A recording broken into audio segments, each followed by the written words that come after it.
Sylvain, que faisons-nous aujourd'hui avec le potiron? Un potiron en garbure au pain. Alors combien de beurre? 20 g de beurre. Le beurre chante, Sylvain. On rajoute 100 g d'oignon.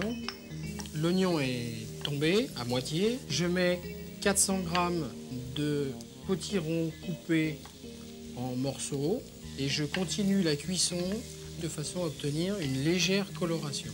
Maintenant, il va être temps de mouiller avec le fond de volaille, la valeur d'1 litre, un bouquet garni, un petit peu de sel pour aromatiser, pas de poivre.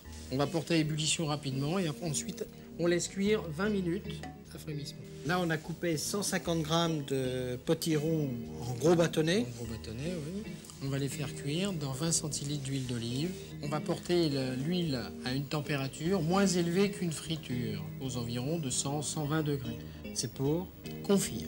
On en met une première. Et quand ça remonte à la surface, c'est un peu chaud. Un peu chaud, mais avec la quantité de... Ça va refroidir. Ça va refroidir. Je baisse un peu la température. Pour vérifier la cuisson, on pique légèrement avec une pointe de couteau, comme on ferait avec une pomme de terre. Légèrement al dente, c'est parfait. On les égoutte sur un papier. Sur un papier absorbant.